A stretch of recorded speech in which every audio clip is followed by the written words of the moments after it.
안녕하세요. 책 읽어주는 꿀잠 DJ입니다. 잘 지내셨죠?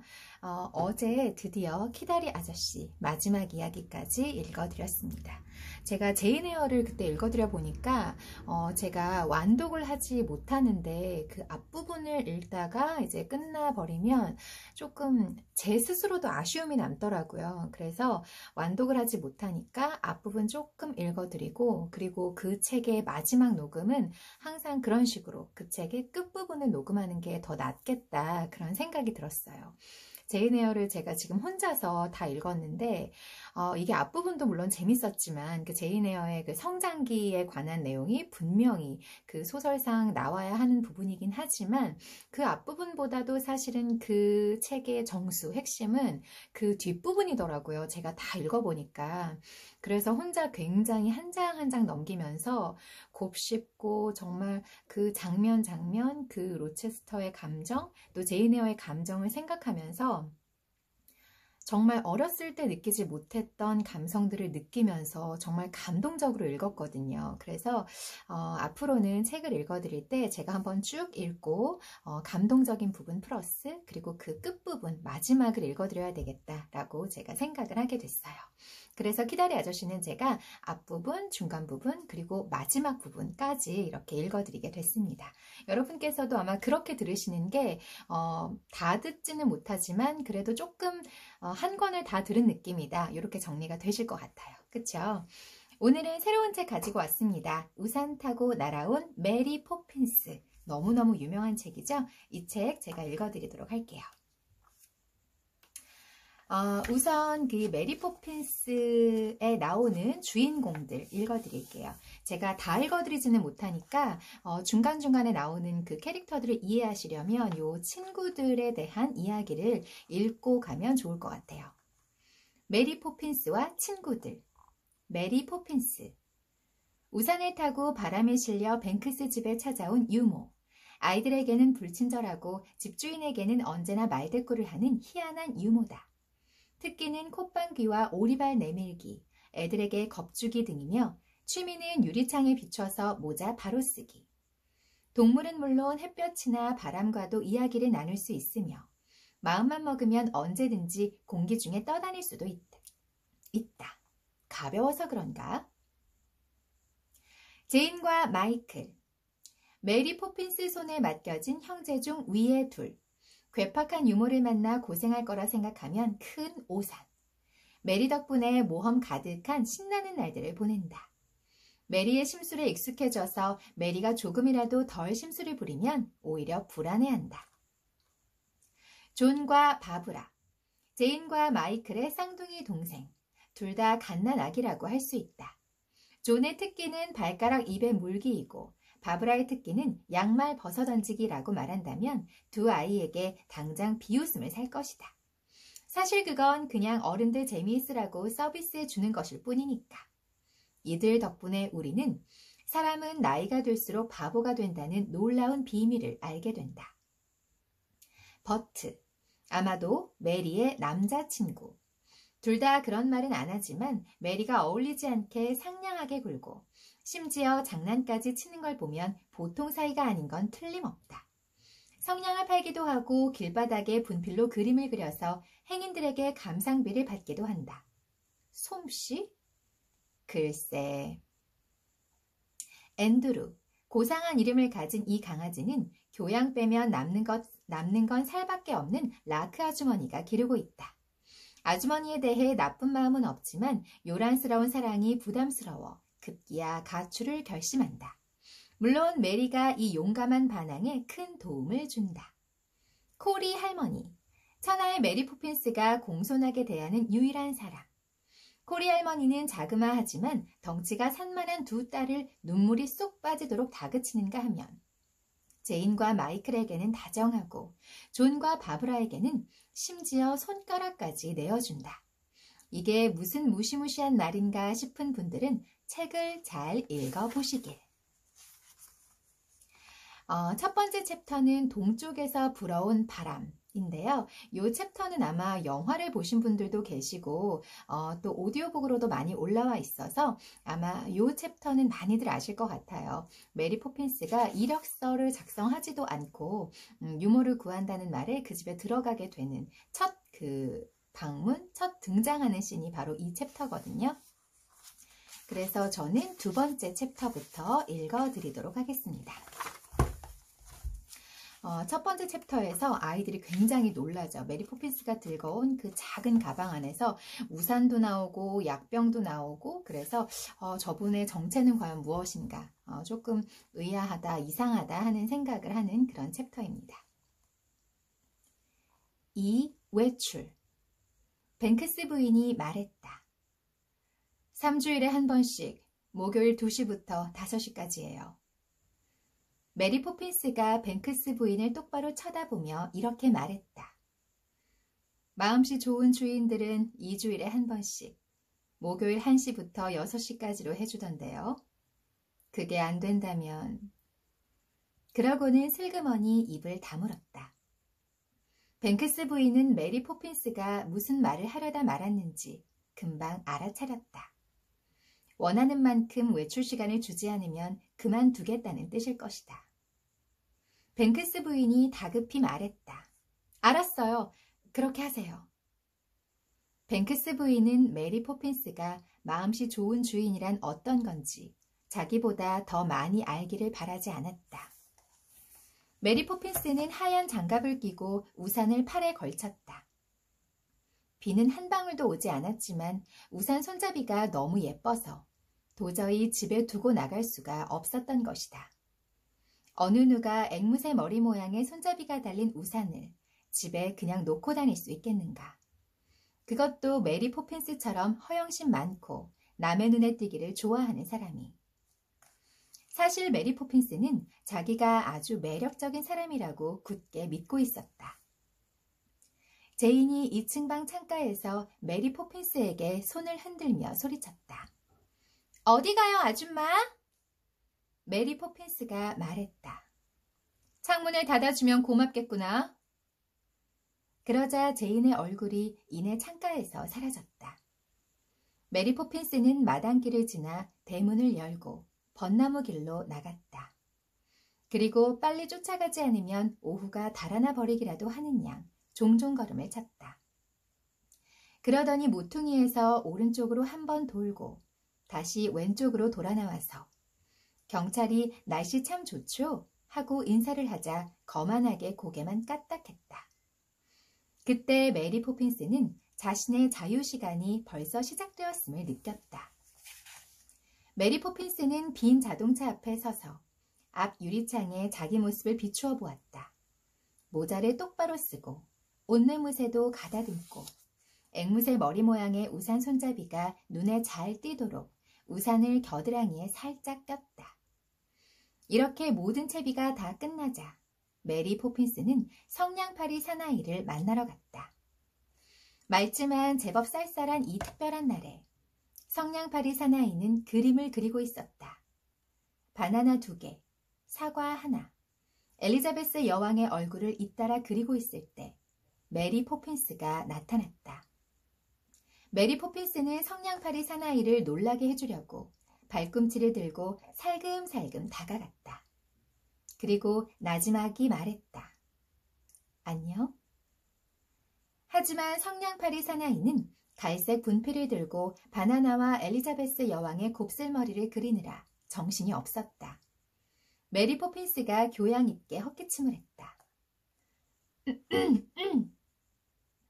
그러자 성냥팔이 사나이가 고개를 번쩍 들더니 깜짝 놀라며 소리쳤다. 메리! 그렇게 소리치는 것으로 보아 메리 포핀스가 성냥팔이 사나이한테 아주 중요한 사람이라는 걸 알 수 있었다. 메리 포핀스가 말했다.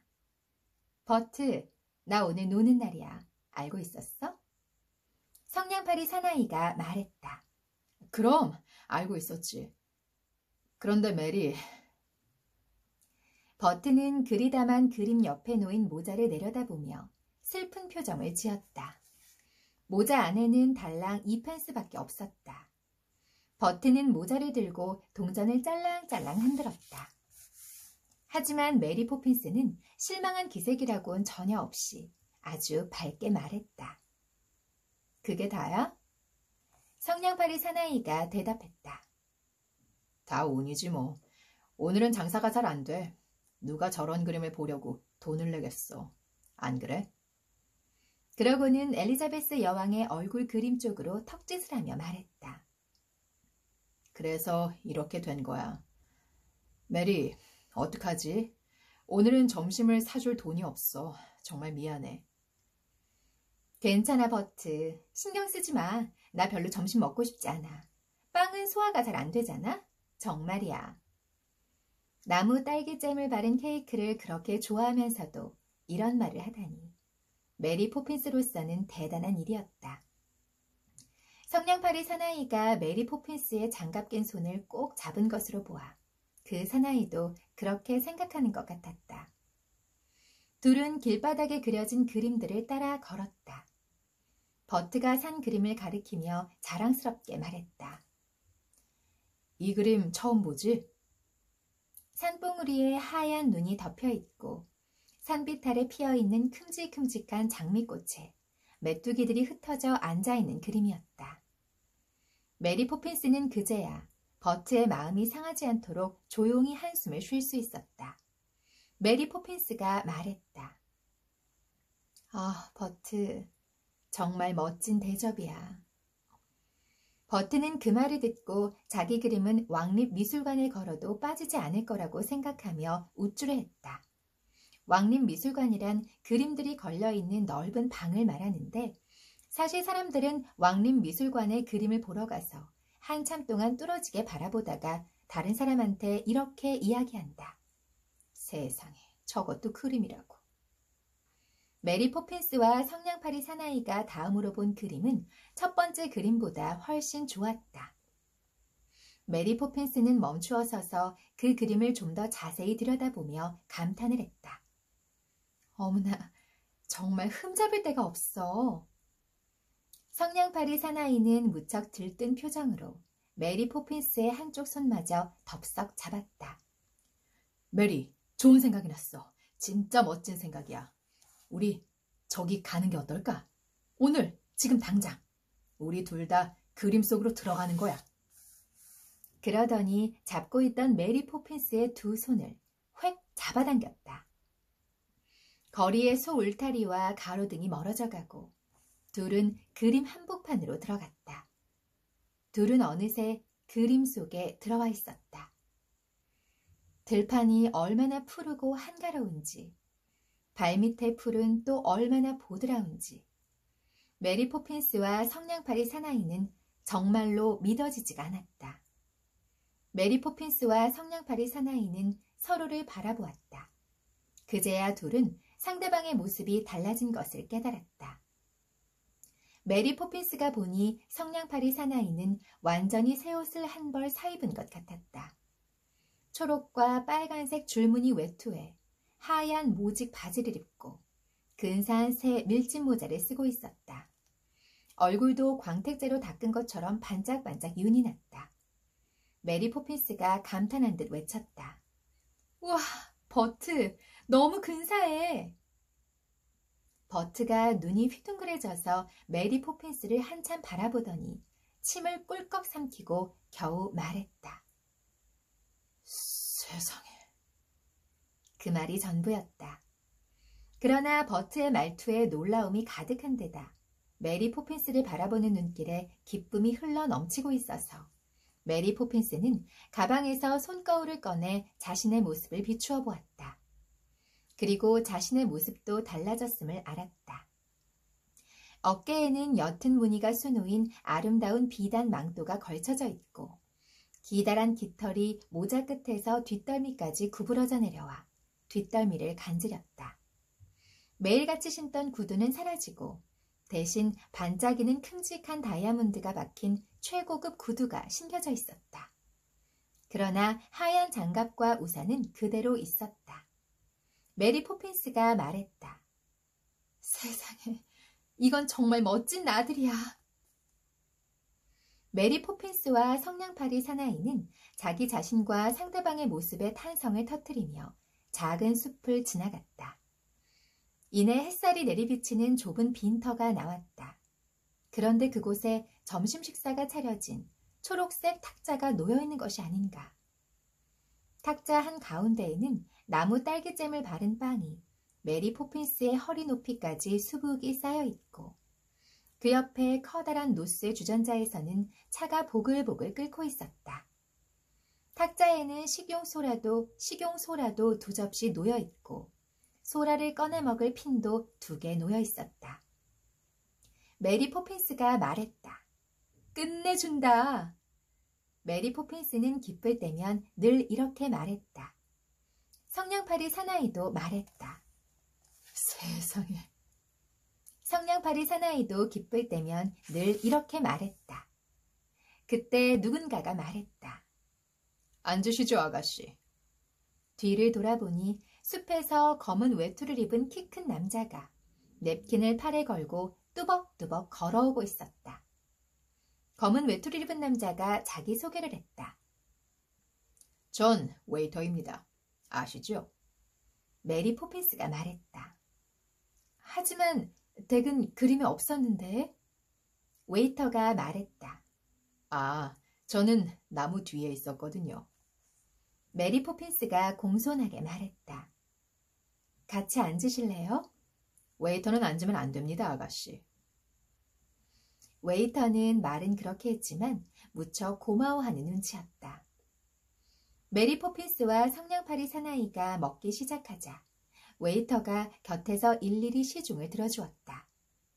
메리 포핀스가 나무 딸기잼을 바른 빵을 먹으며 말했다. 결국은 점심을 먹게 됐네. 성냥팔이 사나이도 가장 큰 빵을 2개째 먹으며 말했다. 그러게나 말이야. 웨이터가 말했다. 차 드시겠습니까? 그러고는 주전자를 들어 메리 포핀스와 성냥팔이 사나이의 잔에 차를 가득 따라주었다. 메리 포핀스와 성냥팔이 사나이는 그 차를 마시고 나서도 2잔씩 더 받아 마셨다. 그리고 배가 터지지 않기를 빌며 빵을 죄다 먹어치운 뒤 일어나서 옷에 떨어진 빵 부스러기를 툭툭 털었다. 돈은 안 내셔도 됩니다. 메리 포핀스와 성냥팔이 사나이가 얼마냐고 물어볼 사이도 없이 웨이터가 말했다. 영화에서도 굉장히 유명한 장면이죠. 그 그림 속으로 들어가서 아름다운 그 숲속에서 식사를 하는 장면. 굉장히 유명한 장면입니다.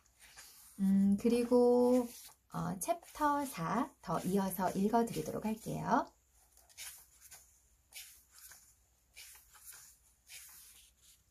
4.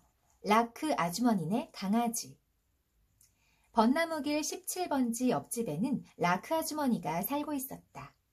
이야기를 시작하기 전에 먼저 옆집에 대해서 잠깐 설명해야겠다. 그 집은 벚나무길에서 가장 커다란 저택이었다. 붐 제독조차 라크 아주머니의 근사한 집을 탐낸다는 소문이 돌 정도였다. 자기 집 지붕에는 가정집용 굴뚝이 아닌 함선용 쇠 굴뚝이 있고 앞마당에 깃대까지 꽂혀있는 멋진 집인데도 말이다. 벚나무 길에 사는 사람들은 붐 제독이 라크 아주머니네 집 앞을 지나가면서 젠장, 대체 뭐 때문에 저런 집에서 사는 거야? 라고 말하는 소리를 수십 번도 더 들었다. 붐 제독이 그렇게 샘을 내는 것은 라크 아주머니의 집에는 대문이 2개나 있기 때문이다. 그 대문 중 하나는 친구들이나 친척들이 드나드는 문이고 하나는 고기 장수나 빵 장수나 우유 장수들이 드나드는 문이었다. 한 번은 빵 장수가 실수로 친구들이나 친척들이 드나드는 대문으로 들어간 적이 있었다. 그러자 라크 아주머니는 길길이 뛰며 다시는 그 빵 장수한테서 빵을 사지 않겠다고 으름장을 놓았다. 그러나 결국에는 라크 아주머니도 그 빵 장수를 용서할 수밖에 없었다. 그 근처에서 윗부분이 돌돌 말린 작고 납작한 롤빵을 만들 수 있는 빵 장수는 그 사람뿐이었으니까. 제인과 마이클은 라크 아주머니가 언제 정원으로 나오는지, 언제 벚나무길로 산책을 나가는지를 눈 감고도 훤히 알 수 있었다. 라크 아주머니가 장식 핀이며 목걸이며 귀고리를 어찌나 많이 달고 다니는지 아주머니가 움직일 때마다 취주 악대처럼 쨍그랑 쨍그랑 소리가 났기 때문이다. 라크 아주머니는 제인과 마이클을 만날 때마다 늘 똑같은 말만 했다. 잘 잤지? 오늘은 어때? 점심때 만나면 점심 먹었니? 오늘은 어때? 라고 했다. 그럴 때마다 제인과 마이클은 라크 아주머니가 도대체 누구를 두고 묻는 것인지 알쏭달쏭했다. 제인과 마이클의 기분이 어떠냐고 묻는 것인지, 라크 아주머니 자신과 앤드루가 어때 보이느냐고 묻는 것인지. 그래서 이렇게 대답하곤 했다. 아줌마도 잘 주무셨죠? 물론 점심때 만나면 아줌마도 식사하셨어요? 라고 했다. 제인과 마이클은 하루 종일 어디에서건 라크 아주머니가 이렇게 외치는 소리를 들을 수 있었다. 앤드루 어딨니? 앤드루 옷도 안 입고 어디가? 앤드루 엄마한테 오렴. 모르는 사람들이 들으면 아마 앤드루가 아주 귀여운 사내아이인 줄 알 것이다. 제인이 보기에도 라크 아주머니는 앤드루를 정말로 그렇게 여기는 것 같았다. 그러나 앤드루는 절대로 사람이 아니다. 앤드루는 강아지 이름이다. 작고 털이 보드라운 강아지. 짖지만 않으면 꼭 모피 목도리 같은 복슬복슬한 강아지. 물론 그런 강아지도 멍멍 짖기만 하면 단박에 강아지라는 것을 알아차릴 것이다. 모피 목도리는 절대로 짖지 않으니까. 앤드루는 다들 페르시아 왕이 다시 개로 태어났다고 여길 만큼 너무나 화려하게 살았다. 라크 아주머니 방에 비단 베개에서 잠을 자고 일주일에 한 번씩 두 번씩 목욕을 하러 자동차를 타고 미장원에 가고 식사 때마다 크림을 먹고 가끔은 굴도 먹고 각기 다른 색깔의 바둑판 무늬 외투와 줄무늬 외투가 4벌이나 있었으니까. 게다가 사람들도 생일에나 받아볼 수 있는 물건들에 둘러싸여 있다시피 하고 생일날이 되면 케이크에 양초를 하나도 아니고 2개씩이나 꽂았다. 그러다 보니 이웃 사람들이 앤드루를 고운 눈으로 볼 리가 없었다. 사람들은 앤드루가 모피 무릎 덮개를 덮고 가장 좋은 외투를 입고 라크 아주머니의 자동차 뒷자리에 앉아 미장원으로 가는 것을 보고 코웃음을 쳤다. 어느 날 마이클은 제인과 함께 자기 집과 옆집 사이의 울타리 너머로 앤드루를 쳐다보다가 이렇게 말했다. 앤드루는 바보야. 제인이 눈빛을 반짝이며 왜? 하고 물었다. 아침에 아빠가 앤드루 보고 바보라고 했으니까. 마이클은 그렇게 말하고서 앤드루를 보고 푸하하 웃었다. 그러자 메리 포핀스가 말했다. 앤드루는 바보가 아니야. 이유는 묻지 말 것. 메리 포핀스의 말이 맞았다. 이제 곧 알게 되겠지만 앤드루는 절대로 바보가 아니었다. 앤드루가 라크 아주머니를 따르지 않는다고 생각하면 안 된다. 앤드루는 라크 아주머니를 잘 따랐다. 아주머니가 아무리 지겹도록 뽀뽀를 해대도 자기가 새끼였을 때부터 따뜻하게 돌봐준 사람한테 나쁜 감정을 품을 수는 없었다. 그러나 라크 아주머니와 함께 살아가는 하루하루가 심심해서 앤드루가 거의 미칠 지경이 되었다는 것도 틀림없는 사실이었다. 앤드루는 날마다 먹는 닭고기 가슴살이나 아스파라거스를 곁들인 달걀 요리 대신 빨간 날고기를 한 조각이라도 먹을 수만 있다면 자기 재산의 절반이라도 뚝 떼어주고 싶은 심정이었다.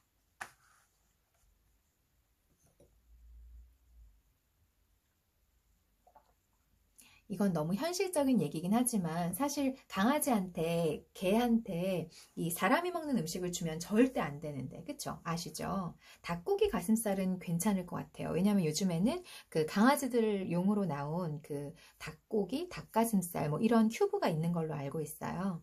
너무 현실적인 얘기였죠?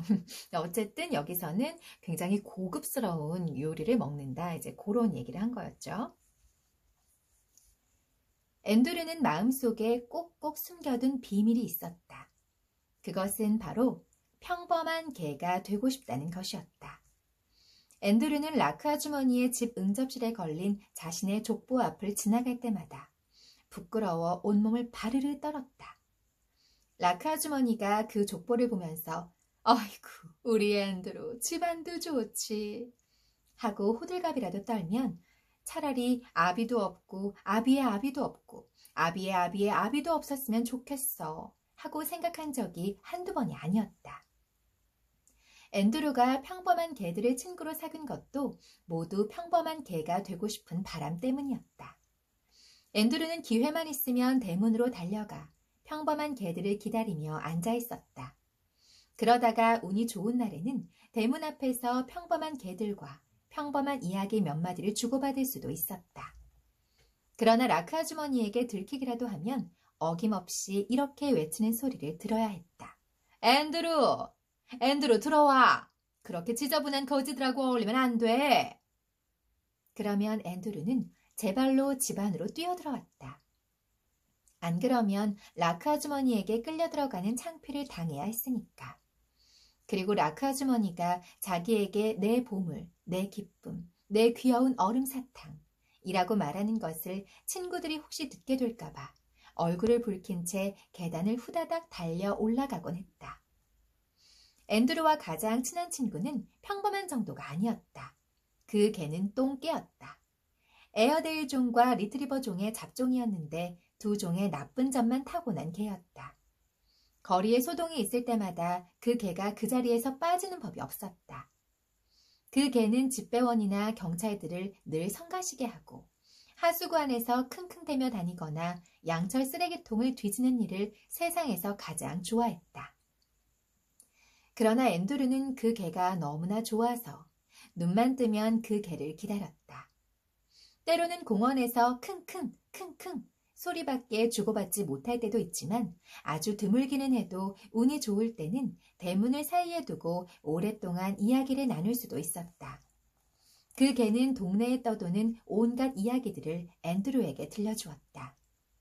그리고 그런 이야기를 들려주며 마구 웃어대는 모양으로 봐서 그저 그런 싱거운 얘기는 아닌 듯 했다.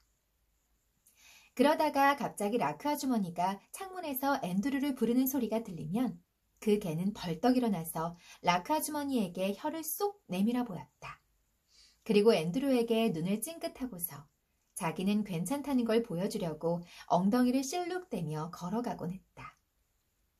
메리 포핀스가 덜컹하고 유모차를 세웠다. 나는 듯이 달려오는 앤드루가 혹시 쌍둥이의 유모차를 뒤엎을까 싶어서였다. 제인과 마이클은 앤드루가 옆을 지나갈 때 으악! 하고 비명을 질렀다. 마이클이 라크 아주머니의 수다스럽고 새된 목소리를 흉내내어 소리쳤다. 아니 앤드루, 옷은 어쨌어?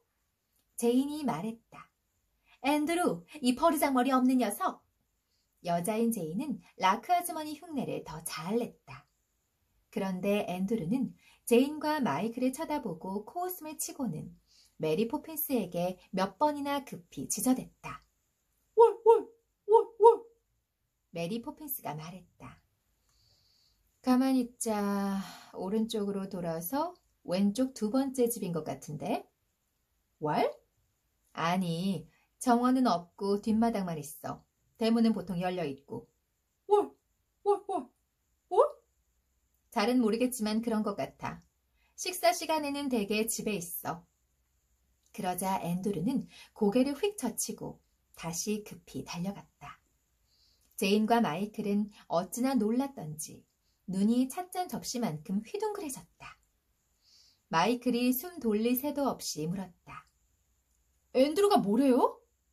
메리 포핀스가 말했다. 그냥 인사만 했어.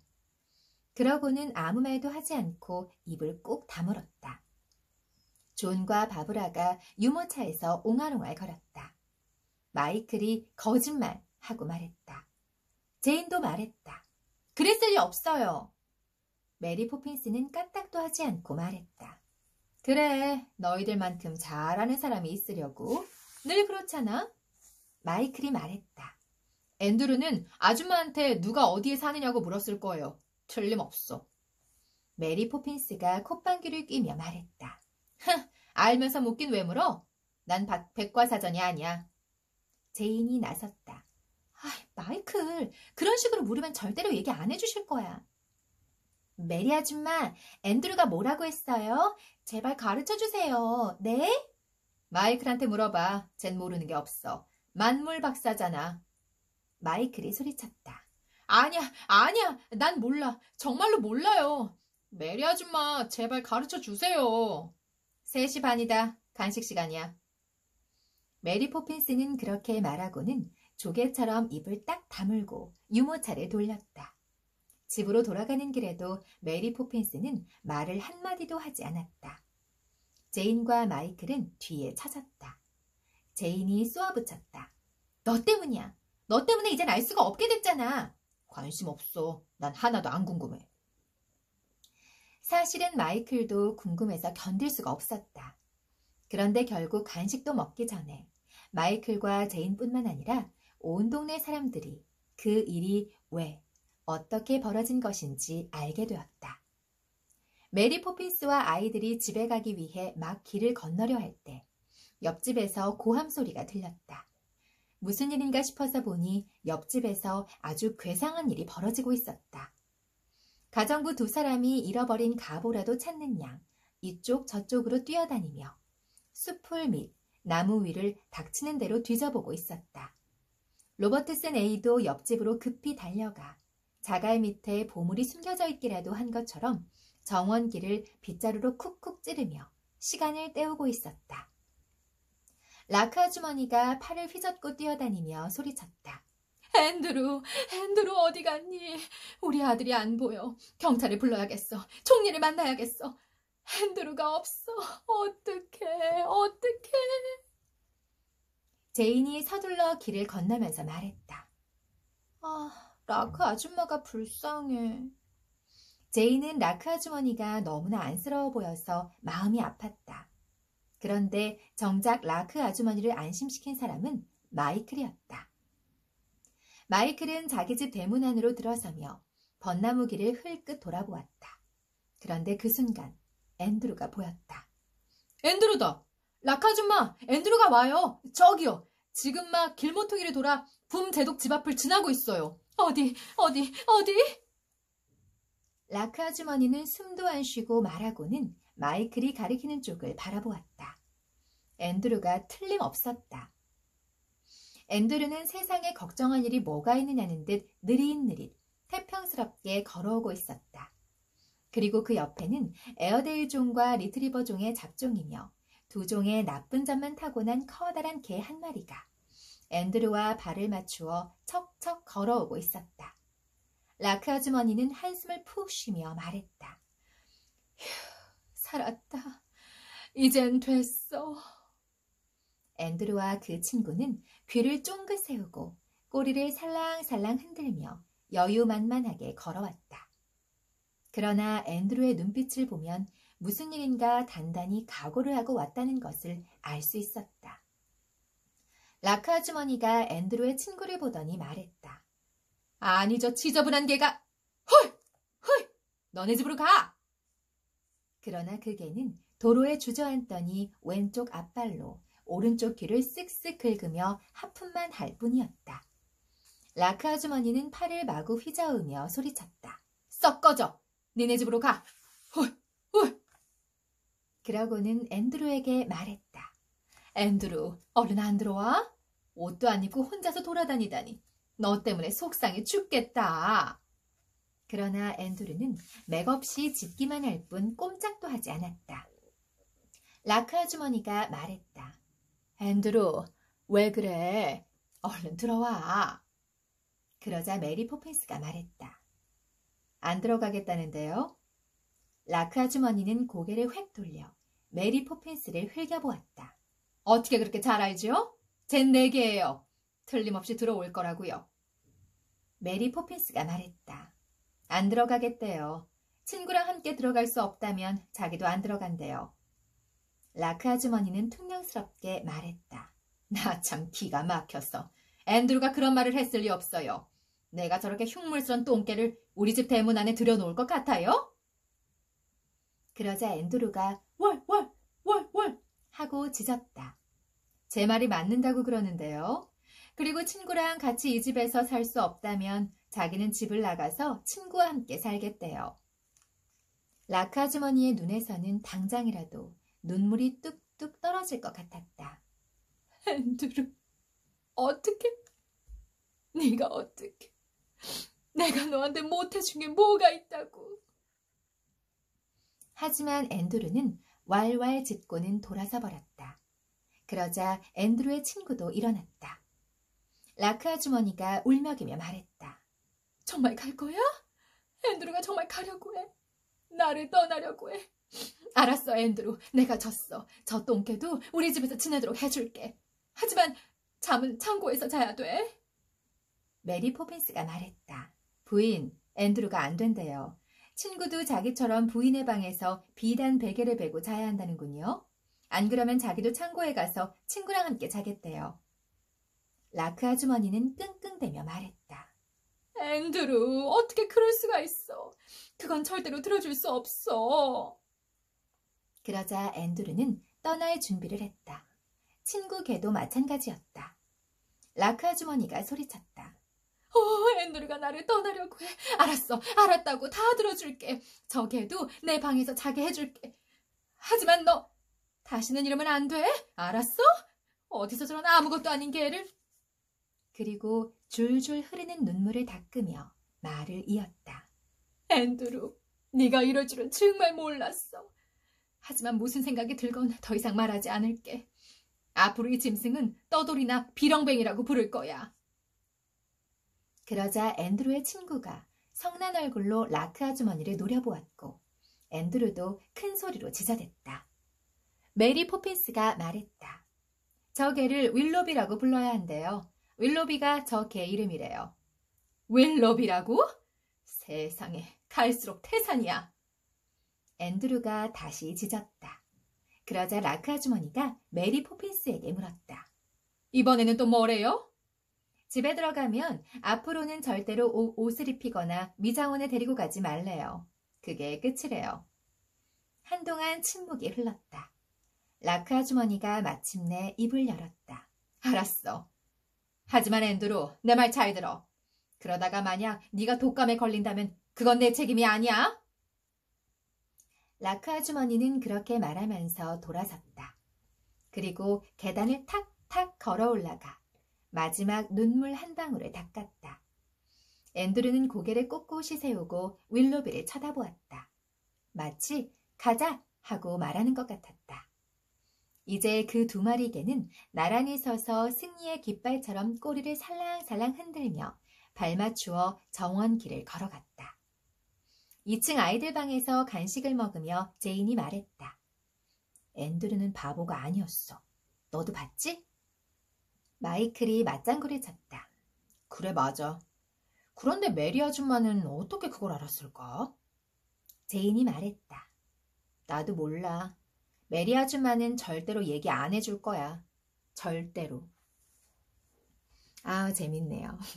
이 챕터는 제가 읽고 나서 이 강아지하고 그 월월 하는 강아지 대사하고 또 그 뒤에 메리 포핀스가 그 말을 듣고 그 짖음을 듣고 알아듣고 둘이 같이 대화하는 부분을 어떻게 할 수 있을까?